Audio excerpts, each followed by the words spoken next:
Bueno, hola, buenas tardes chicos. Lo que vamos a ver hoy es la segunda estructura de mercado, que sería, es el caso de monopolio puro, que sería digamos, si uno podría trazar una línea continua, ¿no? En donde yo pudiera ir ubicando las diferentes estructuras de mercado.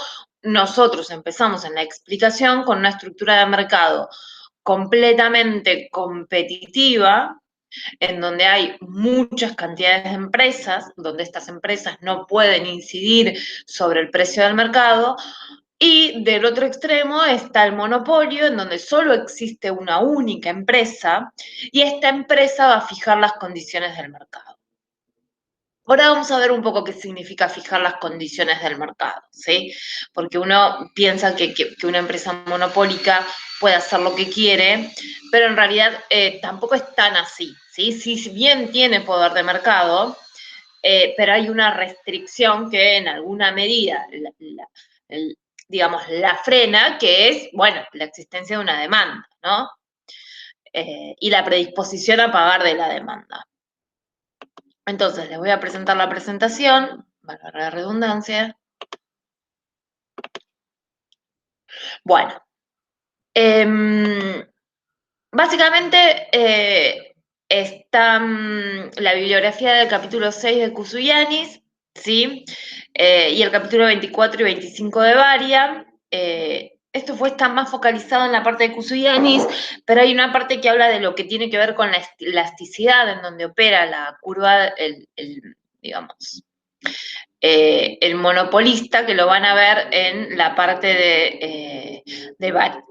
No es que, a ver, cuando yo pongo Kusuyanis y Varia, no es que se hablen de dos cosas completamente distintas, ¿sí? Son dos textos que hablan de las características del monopolio, pero que más o menos, digo, son sustitutivos cercanos, por llamarlos de alguna manera, ¿no? Porque hay cosas que se repiten, pero bueno, les damos la posibilidad de que puedan leerlo de los dos, como para que puedan tener, digamos, quizás una comprensión más general si a algunos les resulta más fácil que el otro. Recuerden que siempre nosotros vamos a tomar sobre lo que vemos en clases, sea sincrónica o asincrónica, sobre lo que está trabajado en los videos, ¿sí? Bueno, perdón. Vamos a empezar, como siempre, cuando analizamos todos los monopolios, por las características de los monopolios, ¿sí? Entonces, como yo les decía, en un monopolio existe una única empresa en el mercado, ¿sí? Y esta empresa lo que va a decidir son las cantidades a producir, ¿sí? Y en base a lo que la demanda esté dispuesta a pagar como máximo por ese precio, va a definir el precio. No es que el monopolio define cualquier precio que se le ocurre, ¿sí? Sino que a la hora de decidir, bueno, ¿cuánto voy a cobrar por estas cantidades? Tengo que pensar en cuánto la demanda está dispuesta a pagar por esas cantidades. Sí, entonces cuando yo les decía que no es que el monopolio decide precios y cantidades de una manera sin tener ningún tipo de consideración, acá siguen apareciendo, digamos, las dos restricciones que se enfrentan los empresarios. Primero, cuando decida las cantidades de Q, va a estar vinculada con lo que hablábamos en competencia perfecta, es bueno, con la tecnología vigente. Bueno, nada, existe una tecnología vigente que viene dada por la curva de isocuantas, una función de costos mínimos que viene dada por el precio de los bienes y la capacidad de encontrar el nivel mínimo de producción para generar cada uno de los niveles de producto, con una demanda de capital y trabajo definida que determina una técnica. Entonces ahí hay una restricción, ¿sí? Que es la tecnología dada. Y por otro lado, el precio depende también de la demanda. Acá hay una clara diferencia con lo que pasa en competencia perfecta, que ahora la vamos a ver. ¿Sí? Como la empresa es única en el mercado, esta empresa se va a enfrentar a la totalidad del mercado. Es distinto a lo que nosotros veíamos en competencia perfecta, en donde en realidad la empresa solo digamos, abastecía una parte pequeña del mercado y no tenía posibilidad ni de vender por encima del precio de equilibrio del mercado, ni de vender por debajo del precio de equilibrio del mercado. Si vendía por encima, se quedaba sin consumidores, y se vendía por debajo, estallaba, digo, su capacidad de abastecer al mercado. ¿Sí? En ese caso, uno hablaba de sustitutos perfectos entre todas las empresas. Acá vamos a hablar de sustitutos cercanos, ¿sí? No existen sustitutos cercanos. Hay un bien único, ¿sí? Y no existen sustitutos cercanos para ese bien. Lo que no quiere decir que la situación, o sea, del monopolio pueda cambiar en tanto y en cuanto aparezcan sustitutos cercanos para este bien, ¿no? Que digamos que puedan hacerle perder este poder de mercado. Entonces, acá decimos, bueno, pero ¿por qué existe una única empresa en el mercado? Básicamente porque hay barreras a la entrada, algo que no existía recuerdan, en competencia perfecta. En competencia perfecta, las barreras a la entrada y a la salida no existían. Tanto los factores de producción como la capacidad de producción era maleable y uno podía entrar y salir del mercado sin ningún inconveniente. Acá existen barreras a la entrada. Y hay barreras a la entrada de diferentes tipos. Unas pueden ser legales, ¿no? O sea, las legales son cuando el Estado, por alguna razón, establece que esta empresa tiene la autoridad para producir únicamente ella en el mercado. Entonces, hablamos de las franquicias públicas, como solía ocurrir cuando se hicieron las privatizaciones en los años 90 de lo que tiene que ver con las telefonías, por ejemplo, que eso fue lo que se flexibilizó un poco, ¿no? Por ejemplo, se había dividido el mercado en norte y sur. Si vos vivías en el norte, podías tener Telecom. Si vos vivías en el sur, tenías Telefónica. Esa franquicia pública que le otorgó el Estado, sin, digamos, como parte de la negociación de la privatización, después de un periodo, porque se entregó por un periodo de años, se flexibilizó y habilitó la entrada de nuevas empresas telefónicas al mercado. Claro, tampoco fue tan fácil la entrada de estas nuevas empresas al mercado. Empezaron entrando empresas que ofrecían llamadas de larga distancia, por ejemplo. Digo, vos podías tener Telecom o Telefónica, pero hacer las llamadas de larga distancia por una empresa alternativa. Después entró lo que fue Telecentro, ¿no? Que cuando entró Telecentro, claramente ahí ya uno rompe con esta dicotomía y puede optar por el paquete de Telecentro y tener teléfono de línea brindado por Telecentro, ¿sí? Las patentes se suelen dar sobre todo en lo que tienen que ver con investigación y desarrollo.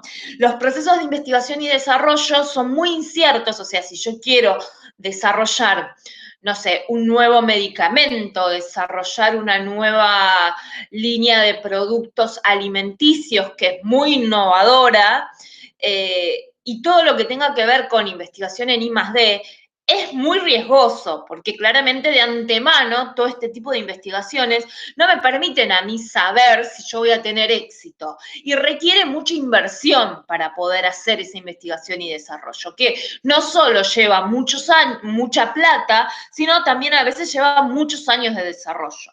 Entonces, esto tiende a desalentar, ¿no?, las actividades de investigación y desarrollo. Entonces, porque enseguida si yo genero un producto, cualquier otra empresa puede venir a imitarlo y bueno, nada, toda esta inversión que yo hice quizás no la puedo recuperar si hay otras empresas en el mercado.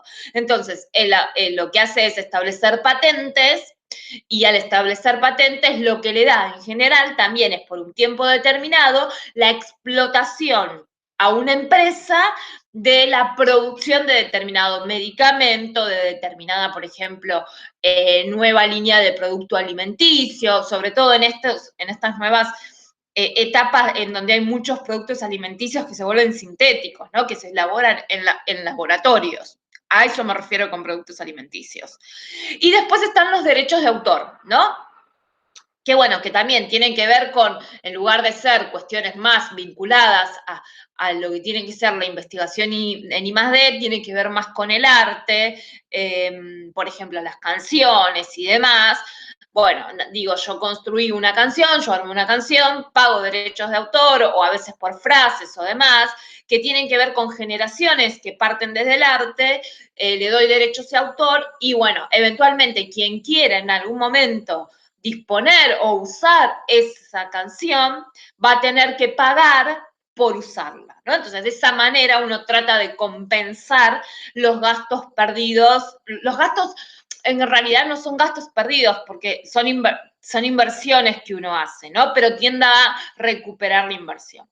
Después pasa por un activo estratégico, ¿no? Que puede ser el conocimiento sobre determinada producción de un bien, ¿sí? Ya no tiene que ver con inversiones en I+D, sino con que el know-how, ¿sí? De la producción de un bien lo tengo solo yo, ¿sí? Porque en realidad la generación de ese bien responde a procesos de path dependence, lo que llamamos de path dependence, de una trayectoria de aprendizaje que a mí me permitió generar determinado bien, o simplemente por la posesión privilegiada de ciertas materias primas. ¿Sí? Entonces, ahí vos tenés un activo estratégico que te hace, digamos, que es la base de tu nivel de producción y hace que otra empresa no pueda acceder porque el acceso a esa materia o el acceso a ese conocimiento es solo tuyo. Después están las barreras naturales, que esto tiene que ver con el tamaño mínimo eficiente, ¿sí? ¿Se acuerdan que el tamaño mínimo eficiente tenía que ver con el nivel mínimo del costo total medio, que a mí me decía que yo estaba produciendo en el menor costo posible en el largo plazo? Y esto está muy vinculado al tamaño del mercado y a la tecnología vigente. Puede ser que ese nivel mínimo de producción sea muy grande, ¿sí? Entonces, para llegar a ese nivel de producción eficiente, yo en realidad tengo que abastecer a una buena porción del mercado, ¿sí? Entonces, digo, es difícil que yo pueda compartir, digamos, la producción de determinado bien entre muchas empresas. Esto pasa con muchas empresas de bienes públicos, como por ejemplo el agua, ¿sí?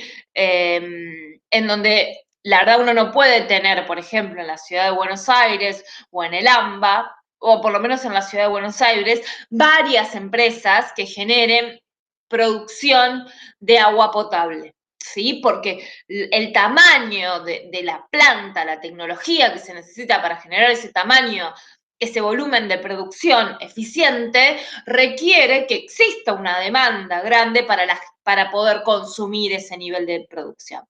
Y después las prácticas propias de las empresas, que es lo que yo les decía arriba, tienen que ver con, bueno, con mantener una estructura de mercado en donde, bueno, yo me garantice que genere un bien que no tenga sustitutos cercanos, ¿sí? Entonces, me muevo, genero producciones, mejoro mis bienes, los bienes producidos, siempre para mantenerme, ¿no? Y evitar que otra empresa entre en el mercado. Sí, estas son prácticas estratégicas de las empresas. Estas serían las situaciones por las cuales uno podría ver que en el mercado existe una única empresa. Entonces, como existe una única empresa, nosotros tenemos que la demanda a la que se enfrenta el mercado va a ser la demanda, la demanda a la que se enfrenta la empresa va a ser la demanda del mercado, ¿sí? Se va a enfrentar a una demanda dependiente negativa. ¿Sí? No es diferente a la demanda a la que se enfrentaba la empresa de competencia perfecta, que era perfectamente elástica, ¿sí? Porque en realidad solo cubría una pequeña porción. Acá, esta empresa va a abastecer a toda la demanda del mercado. Entonces, la restricción que viene dada de afuera es toda la demanda del mercado, ¿sí? Entonces, en este sentido, el productor puede decidir cuánto producir, pero siempre va a estar pensando en cuánto esté dispuesto a pagar la demanda por las cantidades que vaya a producir.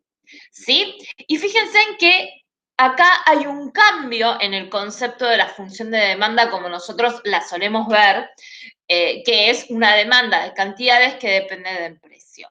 Acá lo que tiene que hacer el monopolista es cambiar, es invertir esta función de demanda, porque a lo que le interesa como variable dependiente en este caso es saber que el precio máximo está dispuesto a pagar la demanda por las cantidades que él coloca. Las cantidades que él coloca van a pasar a ser la variable independiente, ¿sí? Entonces, yo tengo que reversionar la función de demanda y ver la curva de demanda inversa. Sí, que a veces se ha trabajado con esto, que es analizar el precio máximo que la demanda está dispuesta a pagar por cada una de las cantidades que el productor decida colocar en el mercado. Por eso lo que nosotros vemos acá es, lo que nosotros estamos haciendo acá es despejar de esta función de demanda P en función de Q. ¿Sí? Es simplemente un despeje sencillo, ¿sí?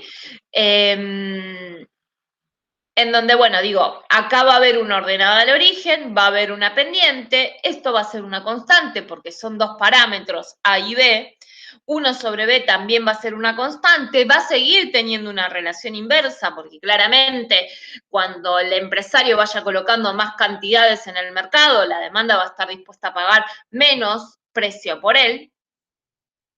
Entonces lo que nos va a quedar es una función de demanda inversa en donde vamos a tener una ordenada al origen, una constante, un parámetro, menos la pendiente que va a estar relacionada con las cantidades ofrecidas. ¿Sí?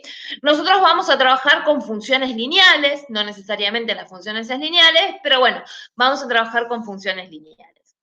Entonces, fíjense, ahora el ingreso que reciba el productor ya no va a ser P por Q.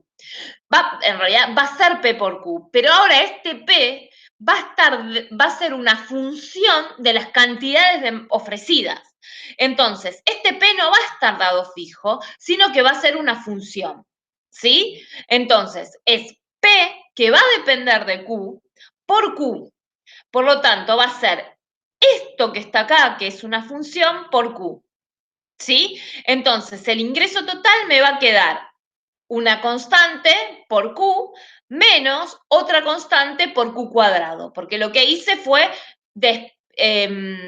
¿cómo se llama? Distribuir esta función que está acá para obtener una función más cerrada, más cortita. Cuando yo analizo el ingreso marginal en este contexto, fíjense en que lo que yo hago es, acá voy a tener esta constante y voy a tener 2B1 por Q1. Este es el ingreso marginal siempre del productor. ¿Sí? Entonces, fíjense en que qué va a pasar. El ingreso marginal, ¿qué va a pasar cuando yo lo duplique? Va a tener una pendiente mayor, porque tengo, si bien va a ser negativa, ¿por qué? Porque tengo 2 veces, ¿sí? Voy a tener el doble de la pendiente. Entonces va a ser más inclinada. ¿Sí? Ahora lo vamos a ver. Y en realidad va a estar a la mitad de la curva de demanda. Ahora lo vamos a ver eso. Entonces, y acá uno lo puede hacer como regla memotécnica, porque como hablamos de función lineal siempre va a dar igual. Vamos a hablar de que siempre el ingreso marginal va a ser el doble de la pendiente de la curva de ingreso, la curva de la función de demanda lineal inversa. Eso se puede tomar como regla general, uno lo puede asumir así o puede calcular todo esto que está acá, ¿sí? Entonces, digo, bien. Ahora vamos a ver un poco la relación entre el precio, el ingreso marginal y la elasticidad precio-demanda, ¿sí? Si yo, digamos, diferenciara la función de ingreso total, ¿sí? Viera el incremento del ingreso total, lo puedo diferenciar de esta manera. Recuerden que cuando yo diferencio el ingreso total, lo que hago es el incremento de P por Q más el incremento de Q por P. ¿Sí? Desarmo esto y lo analizo por incrementos. Estos incrementos en el margen no son otra cosa que las derivadas. La derivada de la única variable que yo puedo mover, que es la cantidad, porque el precio es una función de la cantidad. Entonces, esto que está acá yo lo puedo ver como la derivada del ingreso total respecto de Q igual a Q por la derivada del precio respecto de Q más el precio por la derivada de Q respecto de Q. Esto me va a dar 1, ¿sí? Si yo multiplico por P y divido por P este término que está acá, ¿sí? Que no me modifica la ecuación, porque eventualmente uno lo podría simplificar y no me cambia la ecuación, yo podría reemplazar, ¿no? Y ordenar esta parte de acá y decir que Q sobre P es igual al incremento de Q, el incremento de P sobre el incremento de Q, la derivada del precio respecto de Q, por P. Acá puedo sacar factor común, ¿sí? Y acá, ¿dónde? Fíjense en que esto que está acá, esta relación que está acá, no es otra cosa que la inversa de la elasticidad precio-demanda. Recordemos que la elasticidad precio-demanda era la derivada de Q respecto de P por Q. ¿Sí? Esta era la derivada de la elasticidad precio-demanda, ¿sí? Cuando teníamos una demanda en donde las cantidades dependían del precio. Lo que yo tengo acá es exactamente la inversa, ¿sí? Fíjense, tengo P por Q, acá tengo Q sobre P, tengo el incremento de P sobre el incremento de Q y acá tengo el incremento de Q sobre el incremento de P. Quiere decir que esto es igual a 1 sobre la elasticidad de la precio-demanda. De la elasticidad la elasticidad precio-demanda.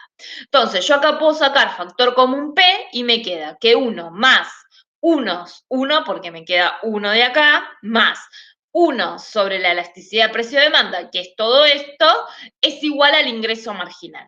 ¿Sí? Nosotros sabemos que la elasticidad precio-demanda siempre va a ser negativa. ¿Sí? Recordemos que como depende de la pendiente de la demanda, siempre me va a dar negativa. Quiere decir que yo lo puedo analizar a partir del módulo de la elasticidad, ¿sí? Me olvido del signo y analizo solo el módulo. Entonces, vamos a recordar un poco, porque esto es importante, que la elasticidad es la variación porcentual de las cantidades demandadas dividida la variación porcentual en el precio, ¿sí? Y me dice en qué porcentaje se modifican las cantidades demandadas al variar en un 1% el precio, ¿sí? Esto es en un torno muy pequeño del punto, ¿sí? Entonces, recordemos, si esa elasticidad, siempre hablando en términos absolutos porque asumimos que es negativa, es mayor a 1, hablamos de una elasticidad elástica, ¿sí? O sea que en términos porcentuales las cantidades demandadas están creciendo en una mayor medida que el precio. Cuando la elasticidad es infinita, lo que nosotros teníamos era una curva perfectamente elástica, ¿sí? Una curva horizontal, que era el caso de las competencias perfectas. Cuando la elasticidad es menor a 1, la elasticidad era inelástica. Por lo tanto, en términos porcentuales, el incremento de Q era menor al incremento de los precios, en términos porcentuales, siempre hablando, ¿no? Cuando la elasticidad era igual a 0, era perfectamente elástica, inelástica, y nosotros teníamos una curva de demanda vertical. Y cuando la elasticidad era 1, decíamos que la elasticidad era unitaria. Entonces, vamos a ver cómo el monopolista maximiza los beneficios, ¿sí? Teniendo en cuenta que los beneficios es la brecha entre el ingreso y el costo total. Y acá es importante tener en cuenta una cosa. El ingreso total del productor, ¿sí? Ya no va a ser una línea recta como veíamos en consumo, ¿sí? ¿Por qué? Porque el productor, para aumentar las cantidades demandadas, va a bajar su precio, ¿sí? Entonces, la forma de la curva del ingreso total del productor va a ser cóncava hacia el eje de las cantidades. ¿Sí? Él va a poder aumentar las cantidades, ¿sí? Y aumentar el precio de esas cantidades o sea, aumentar las cantidades y aumentar su ingreso total, ¿sí? Que eso se iba a dar, si nosotros recordamos un poco de lo que era la elasticidad de ingreso en el La elasticidad, cuando analizábamos el ingreso total, cuando analizábamos elasticidades, teníamos que siempre que la elasticidad fuera positiva, nosotros teníamos que el ingreso total iba a aumentar, hasta que alcanzaba su punto máximo, siempre que la elasticidad fuera mayor a 1 o fuera mayor a 1, sí, una elasticidad elástica, el ingreso iba a aumentar y después con una elasticidad inelástica el ingreso iba a aumentar, ¿no? Porque las cantidades iban a crecer, el precio estaba creciendo a un menor ritmo que el aumento en las cantidades, ¿no? Entonces, yo acá ¿qué tengo? Y después tengo la función de costos, que es la que siempre nos manejábamos, ¿no? Fíjense en que acá hay un punto en donde el ingreso total alcanza su máximo, que es cuando la derivada primera es igual a 0. Y el máximo beneficio, ¿dónde se da? Se da en la brecha más amplia que existe entre el ingreso total y el costo total. Esa brecha más amplia uno la ve cuando las pendientes de las dos curvas son iguales. ¿Sí? Y fíjense en que ¿dónde se da eso? En el tramo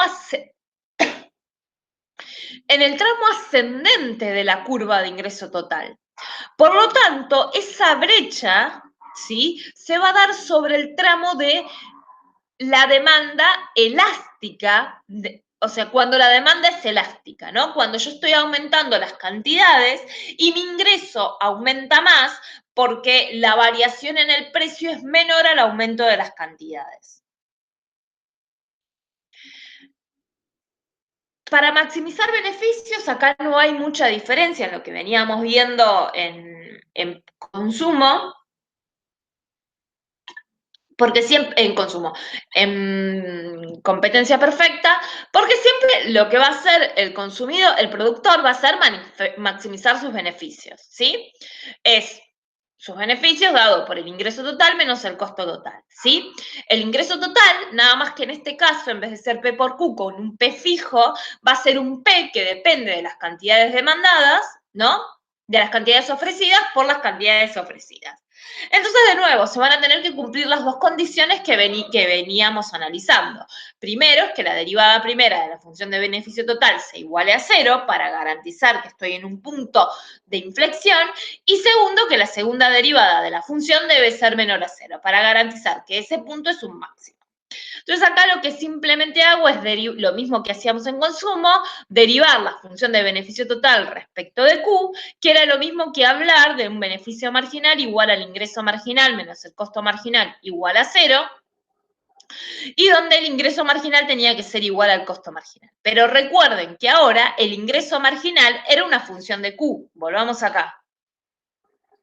El ingreso marginal ya es una función de Q, no es una función fija, como veíamos antes, ¿sí?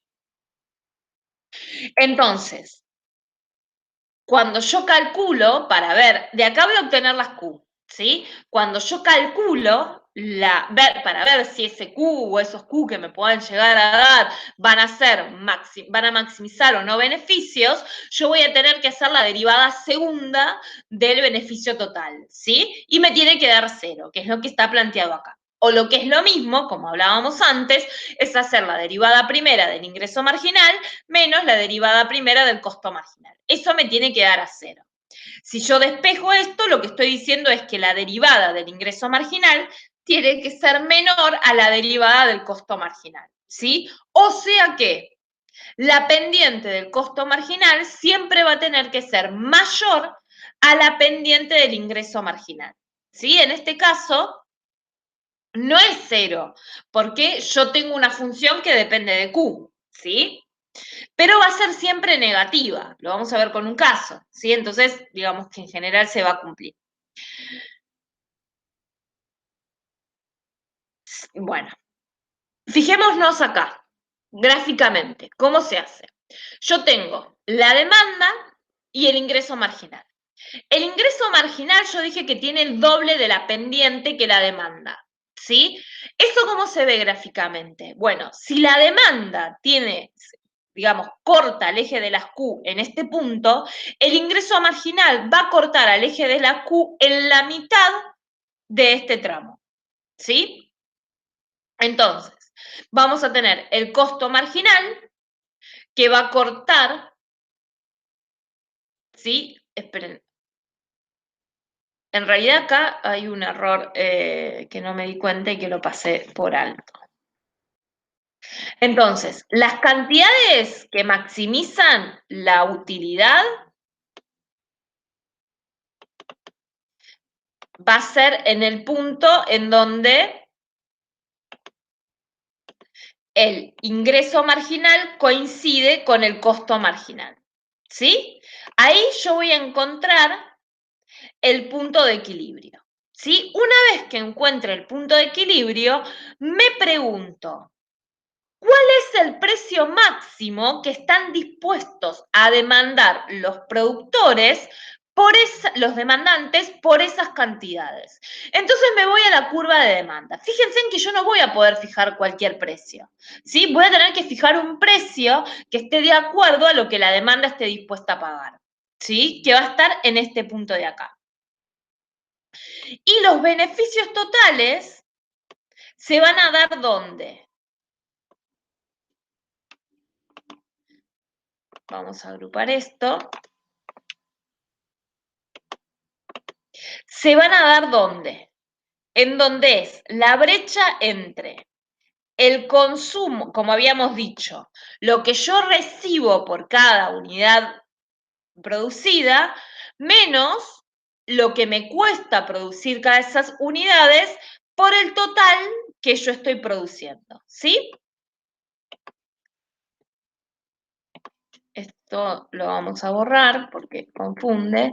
Entonces, el precio va a ser este, que es el máximo que estén dispuestos a pagar por estas cantidades, ¿sí? Y el beneficio total va a ser la brecha que existe entre el precio máximo y el costo total por las cantidades totales, ¿sí? Bien.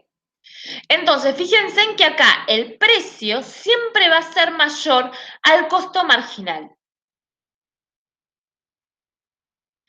Siempre va a ser mayor, porque el costo marginal siempre va a estar por debajo de la curva de demanda.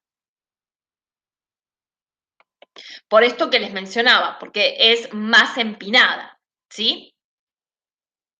Y entonces acá lo que le quería mostrar es, en este contexto, por qué el productor siempre va a operar en el tramo elástico de la demanda.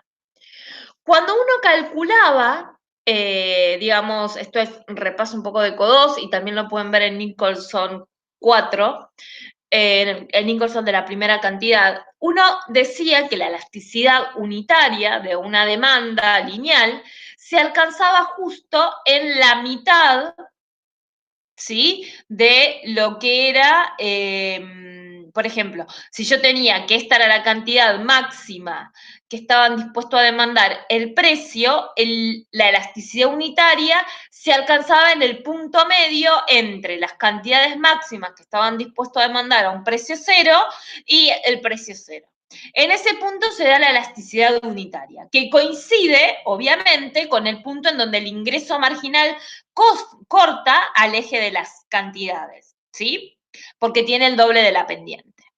Entonces, el productor va a trabajar siempre en el tramo en donde la elasticidad sea unitaria. Perdón, la elasticidad sea mayor a 1. No va a trabajar nunca en este costo de acá. Fijémonos acá, si el ingreso total tenía esta forma, ¿sí? Como habíamos mencionado anteriormente, en este tramo lo que está pasando es que la elasticidad es elástica. Si esto lo pueden repasar de neoclásica. Y en este tramo la elasticidad es inelástica. Cuando alcanza el punto máximo, ¿sí? El ingreso marginal se vuelve cero. En todo este tramo, la pendiente del ingreso total es positiva, ¿sí? Por eso está en el tramo, digamos, en el cuadrante positivo de este eje cartesiano. Por debajo de ese punto se vuelve negativo, o sea, por debajo del ingreso marginal se vuelve negativo. Entonces, siempre va a operar en el tramo elástico de la demanda, siempre va a operar en este tramo, ¿sí? Porque después el ingreso marginal se empieza a volver negativo, teniendo en cuenta esta relación entre ingreso total e ingreso marginal, ¿sí?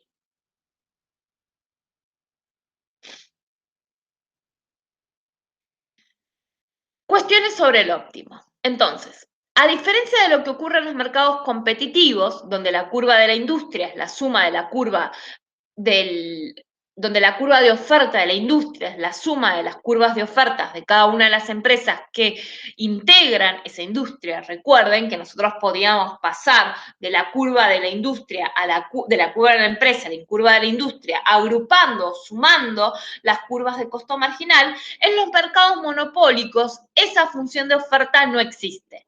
¿Sí? Porque no hay una única relación entre precios y cantidades. ¿Sí? Sino que más bien uno va viendo diferentes puntos ofrecidos en función de cómo vaya cambiando la demanda, porque una vez que esto está establecido, acá no hay ninguna intención, ¿sí?, de cambiar el precio del bien, ¿sí?, ni cambiar las condiciones de equilibrio.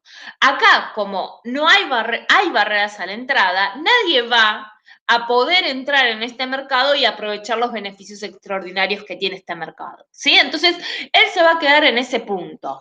Puede variar ese punto si varía la demanda, pero eso implicaría encontrar otras cantidades y otro precio que no me permiten a mí trazar una línea de oferta del mercado, ¿sí?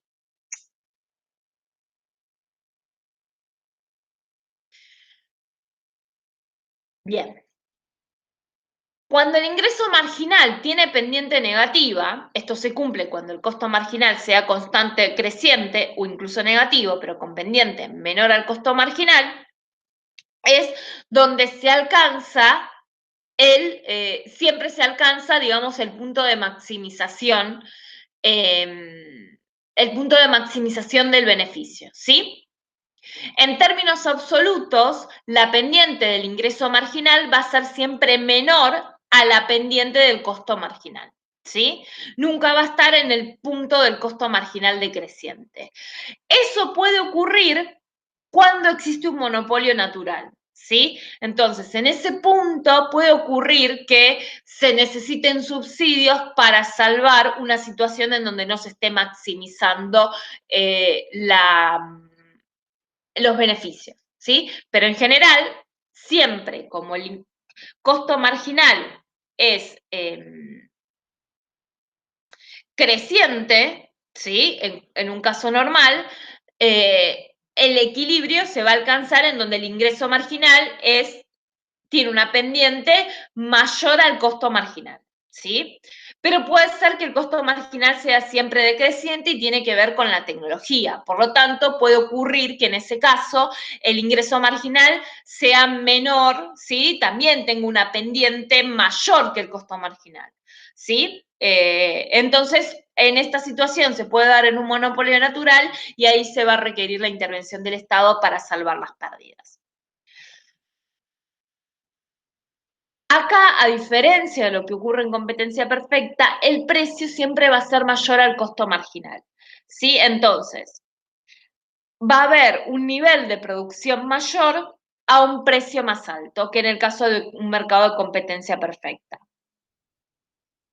Por lo tanto, como el precio va a ser mayor y las cantidades van a ser menores, los consumidores van a tener un menor nivel de bienestar, mientras que la empresa va a disfrutar de un mayor nivel de bienestar. Uno podría decir a priori que el monopolio es una situación es una peor situación que en un caso de competencia perfecta, ¿sí? Y esto uno lo analiza a partir de lo que tiene que ver con la eficiencia de los mercados, ¿sí? Entonces, ahora nos vamos a meter en lo que tiene que ver con la eficiencia de los mercados para poder ver si el monopolio es o no una situación mejor o peor que la competencia perfecta, ¿sí? Entonces, recordemos el concepto de eficiencia, ¿sí? Supongamos que una empresa monopólica dividiera su planta y su nivel de producción en X cantidades de empresas. ¿Sí? Está la situación de una empresa monopólica que yo la puedo entender también como una situación de competencia perfecta en donde el costo marginal va a ser la suma de los costos marginales de las cantidades de empresas en que se haya dividido el monopolio. Si yo estoy en un mercado de competencia perfecta, ese costo marginal, que sería la suma de los costos marginales de las empresas, en que se dividió el monopolio, sería la curva de oferta. Y en el mercado, el equilibrio se va a encontrar donde la demanda coincida con el costo marginal. Por lo tanto, el equilibrio en competencia perfecta se daría en PC y en QC, en este punto que está acá. El excedente, ¿sí?, del productor, del consumidor, ¿cuál sería? Lo que paga por ese bien, restándole lo máximo que está dispuesto a pagar por ese bien. Sí, que sería todo este triángulo que está acá, que es el A, B más D. Y el excedente del productor sería lo que recibe por esas unidades y lo que viene dado por la oferta del mercado, ¿sí? Que sería la parte E y C. En monopolio, ¿qué pasa? Las cantidades se dan donde el ingreso marginal es igual al costo marginal con un precio que está por encima del costo marginal. ¿Sí? Fíjense en cómo se reducen las cantidades demandadas y aumenta el precio del mercado.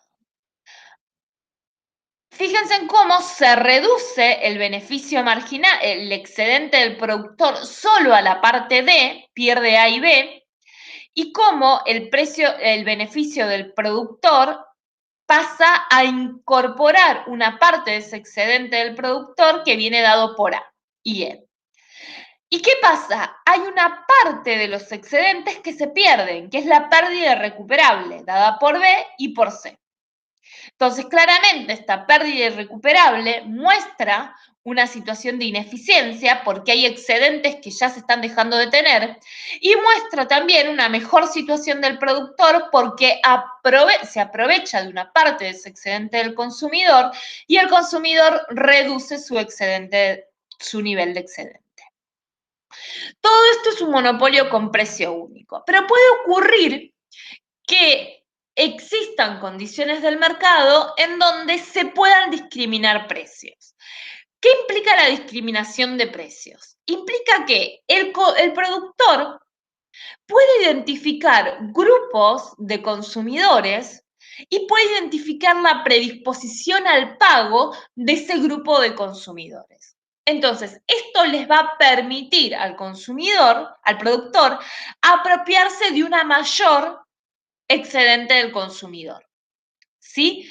Ahora, para que esto ocurra, para que el productor pueda discriminar precios, segmentar el mercado y cobrarle un precio distinto a cada uno de los consumidores, deben pasar dos cosas. Primero, que el productor pueda ver e identificar y separar los distintos tipos de consumidores, ¿sí? Y las diferentes disposiciones a pagar de los consumidores.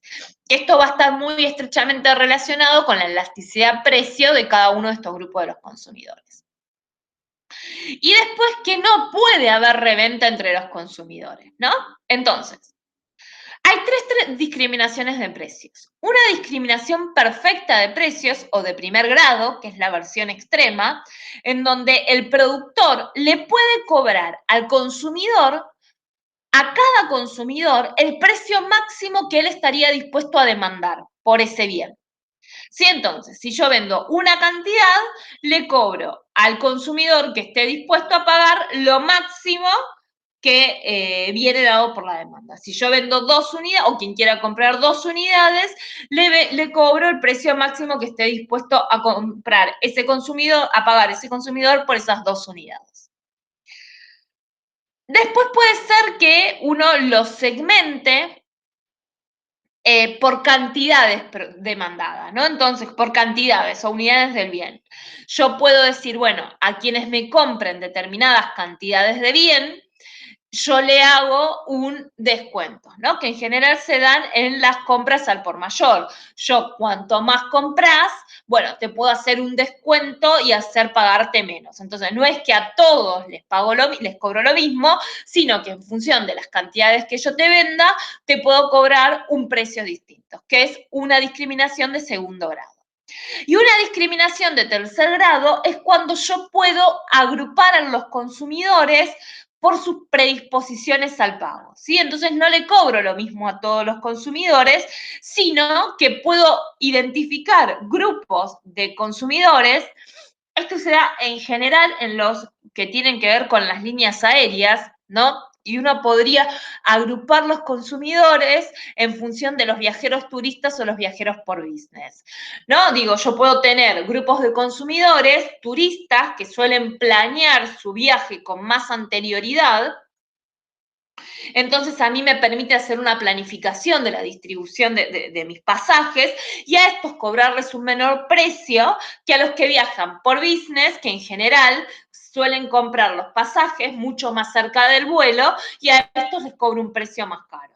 ¿Sí? Entonces eso sería poder discriminar a los grupos de consumidores por sus preferencias de consumo y entonces un turista va a decir, bueno, nada, como yo tengo posibilidades de planificar mi viaje, voy a tender a comprar, aunque sea con 4, 5, 6 meses, el precio de, digamos, mi pasaje, y a los que trabajan los que viajan por negocios, que tienen que tener un momento particular a dónde ir, porque tienen una reunión y demás, les cobro un mayor precio, ¿no? De ahí aparecen todas estas promociones de que si viajas en tal periodo o en tal periodo, el precio es más barato y demás, ¿no? Porque el turista tiene más capacidad en general de poder planificar y es más flexible a la hora de planificar su viaje que lo que es el que trabaja por negocios.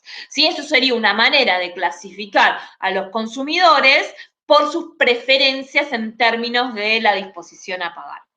Y entonces uno acá lo puede ver, ¿no? Uno puede ver discriminación de precios de tercer grado, ¿no? En donde yo digo, bueno, hay un grupo de consumidores que por sus preferencias están dispuestos a pagar P1, ¿sí? Porque son los que necesitan viajar ya. Entonces, no importa lo que cueste el pasaje, lo pago. Entonces, a esto le puedo cobrar más.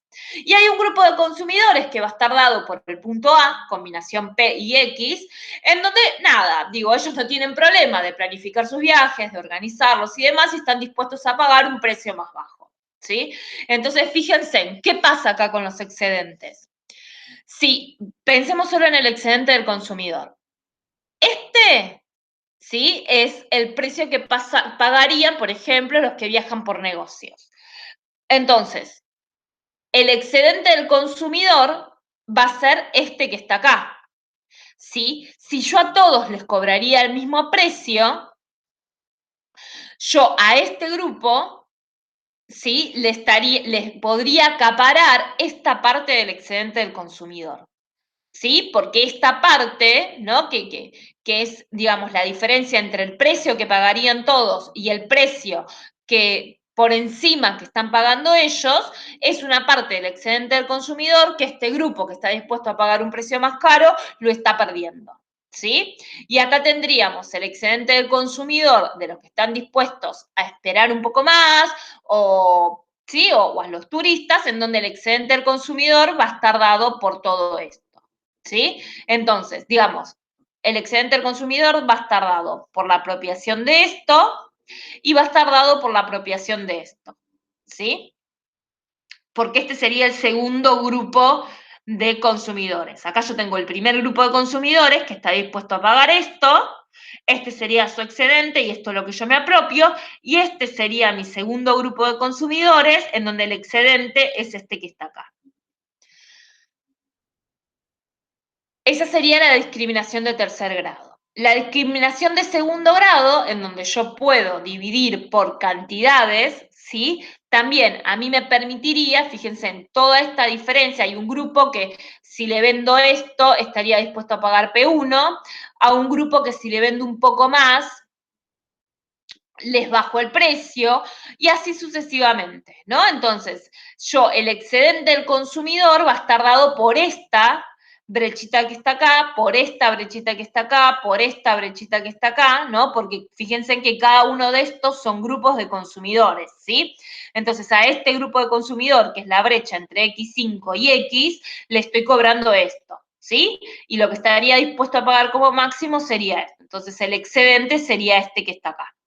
¿Sí? Si yo por acá pasara la curva de costo marginal, por ejemplo, ¿no? En este punto, o por ejemplo en este, no sé, digo, en este punto sería el precio de monopolio único, ¿sí? Yo me estaría perdiendo todos estos cuadritos que aparecen acá del excedente del consumidor. Y si yo lo que estoy haciendo es hacerle pagar a cada uno de los consumidores el precio máximo que estaría dispuesto a demandar, suponemos que esta es la situación de precio único, pero a cada consumidor le cobro lo máximo que estaría dispuesto a demandar. Entonces, me apropio de todo el excedente del consumidor. ¿Sí? Entonces, para poder analizar la idea del excedente del consumidor, acá lo que me está mostrando es un punto en donde A y este es una situación de monopolio único, ¿sí? Entonces, en esta situación de monopolio único, yo divido esta X cantidades totales según grupos de consumidores, ¿sí? Entonces, acá yo puedo dividir quizás con una menor capacidad la cantidad de consumidores y acá puedo dividir con una mayor, digamos, nivel de desagregación la cantidad de consumidores y podría ir aumentando mi nivel de capacidad de absorber el excedente del consumidor. ¿Sí? Pero esto es importante, acá se los voy a señalar ahora que esta es la situación de un monopolio, la situación a la que uno se llega si fuera un monopolio único, ¿no? Por lo tanto, lo que tienen que tener ahí en cuenta, para que esto quede claro ya en el PPT, es que esta situación A es una situación de monopolio único. Quiere decir que en esta situación A el consumidor ya está, el productor ya está igualando el ingreso marginal al costo marginal y está viendo la cantidad máxima que está dispuesto a pagar todo ese conjunto de consumidores. Esta situación de monopolio único. Como para que quede claro que SA no es cualquier situación, sino la situación de monopolio único. Así nos queda ya acá bien aclarado y no se presta confusión de saber de dónde viene SA. ¿Sí?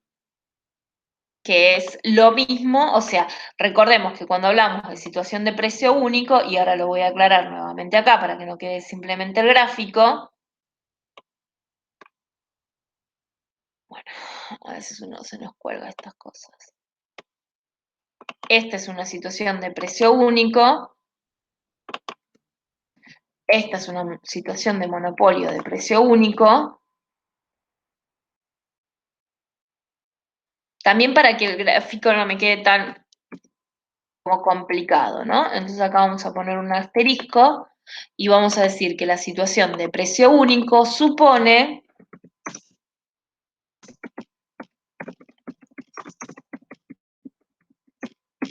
de precio único supone que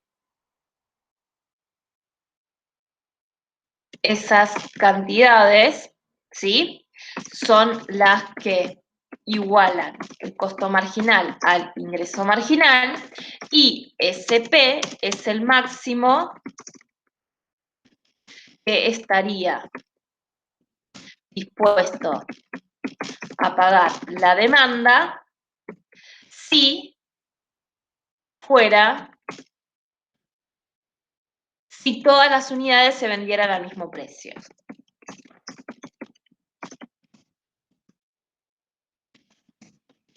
Es lo que estuvimos viendo hasta el momento. ¿Sí? Lo quiero aclarar esto porque a lo mejor no queda muy claro en lo que tiene que ver en el gráfico. Y acá vamos a poner de precio único. ¿Sí? Situación de monopolio de precio único. De precio único, para que quede claro, ¿no? Porque es una simplificación de todo el modelito que uno va viendo. ¿Sí? ¿Se entiende? Entonces, bueno, acá lo que está marcando en general es todo el excedente del consumidor. Bueno, faltaría ver la curva de costo marginal, que uno la podría graficar. Uno podría graficar acá la curva de ingreso marginal, la curva de costo marginal, y bueno, nada más que acá no la grafica como para que quede más claro lo que tiene que ver con los excedentes, ¿sí? Digo, espero que esta parte se entienda.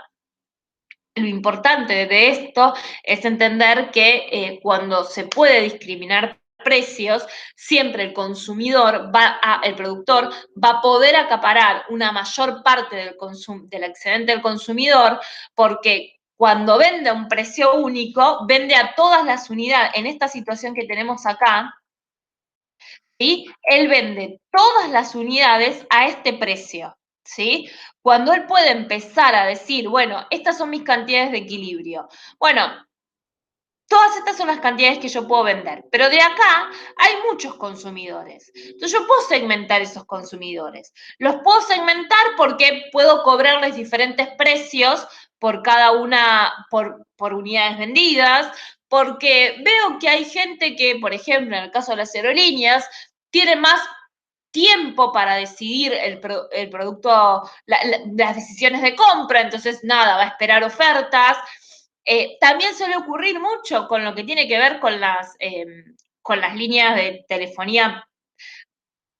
telefonía celular o lo que tiene que ver con las empresas proveedoras de cable e internet, que uno llama y te dice, bueno, quiero bajarme de la prestación o no puedo pagar tanto o quiero dejar de prestar servicios. ¿Y qué hacen ahí? Ahí la demás, digamos, quien te atiende el teléfono, que representa al oferente, lo que está diciendo es, bueno, acá tengo un cliente que puede dejar de consumir. Entonces, te arman paquetes, ¿no? Para los clientes que pueden pagar, digamos, sin que no se quejan y pagan un monto X, y vos decís, pero ¿cómo puede ser que yo por el mismo servicio esté pagando menos? Y porque este consumidor se iba a ir de la empresa. Entonces lo que hacen es armarle un paquete ya preestablecido, entonces dicen, bueno, te hago un descuento de tanto por ciento para que vos puedas seguirte manejando en el tiempo, ¿no? Hay gente que digo que sí, que una vez que puede volver, ¿no? Al año, que en general son por un año, a reclamar, decir, mira, no puedo pagarlo, necesito un descuento o me voy de la empresa. Entonces ahí yo también estoy segmentando el mercado en función de la predisposición a pagar de cada uno para no perder clientes. Pero lo que tengo por detrás no es una reducción de precio a todos los clientes, solo a los que se quejan, solo a los que te dicen no puedo pagar. Entonces ahí también hay una segmentación del mercado, según la predisposición al pago de cada uno de los clientes, ¿no? Y hay más o menos paquetes preestablecidos. No es que yo te pago, ¿no? Te digo, bueno, a ver, tengo para ofrecerte esto, tengo para ofrecerte aquello y demás. Entonces, estas cantidades que para el productor serían las cantidades óptimas, las puedo dividir, ¿no? Y en lugar de tener todo este excedente, bueno, puedo ir cazando un excedente de estos consumidores, un excedente de estos consumidores, e ir apropiándome de más partes de esta red. ¿Sí? Ese es un poco el criterio que uno termina por entender. Entonces, esto es lo que tiene que ver con monopolio, en realidad es mucho de repaso de lo que ya estuvimos viendo en economía clásica. Vamos a verlo con un ejercicio, vamos a tratar de ver esta cuestión de discriminación de precios con un ejercicio, vamos a ver todo lo que tiene que ver con la captura de excedentes, sino con un ejercicio. Tratando de ver las diferencias entre competencia perfecta y monopolio, como unas diferencias marcadas, ¿no? Y como yo les decía, recuerden siempre, cuando estudian los mercados, ir viendo ir analizándolos, si bien sin dejar de estudiar las características concretas de cada uno de los mercados, ir analizando las diferencias entre los mercados. Entonces, una vez que yo ya internalicé bien lo que es monopolio, desde lo que tiene que ver con las características básicas, de cómo toma decisiones el monopolista, de qué pasa con los beneficios económicos positivos, si pueden o no entrar, qué pasa con la curva de oferta, y una vez que yo ya entendí todo eso, me voy a competencia perfecta y empiezo a pensar, a ver, esto que está acá, ¿es igual o es distinto? Entonces, así con cada uno de los mercados, ¿sí? Es muy importante que tengan la capacidad de poder comparar mercados. Digo, esto es un adelanto a un tipo de pregunta que puede aparecer en el parcial, que en el parcial, digo, el ejercicio va a ser el ejercicio, pero cuando se les pregunte sobre mercados, ¿sí? Va a haber un tipo de preguntas más análisis comparativos de los mercados. Por eso les adelanto como para que vayan ejercitando esta capacidad de comparación, ¿sí?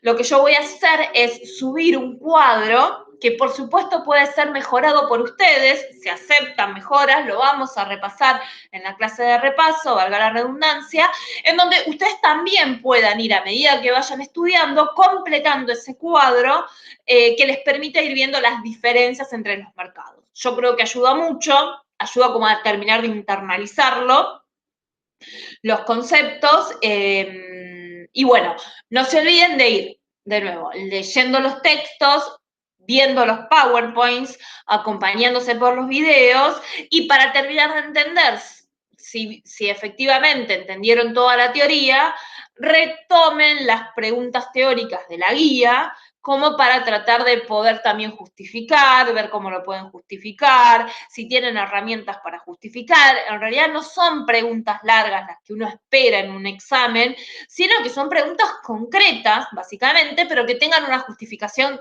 clara y precisa, ¿sí? Bueno, recuerden que, digo, la clase está preparada para que ustedes la vean en el periodo en donde estaba previsto, que son los miércoles de 6 a 8. En ese momento está abierta el WhatsApp para si no quedan cosas claras, las puedan consultar. Si las ven en otro momento, también se hacen una lista de preguntas. Por el WhatsApp nos pueden consultar si tienen alguna duda o no. Digo por el WhatsApp porque muchas veces a lo mejor es más fácil explicarlo por un audio que explicarlo por mail, pero también está abierta la posibilidad de explicarlo por mail. Si tienen dudas en algún momento, que vean la clase el fin de semana o lo que fuera, ¿sí? Digo, bueno, está la parte de monopolio, después vamos a seguir con los otros mercados, que es competencia monopolística y oligopolio. Bueno, cualquier duda, estamos a su disposición. Chau, chicos.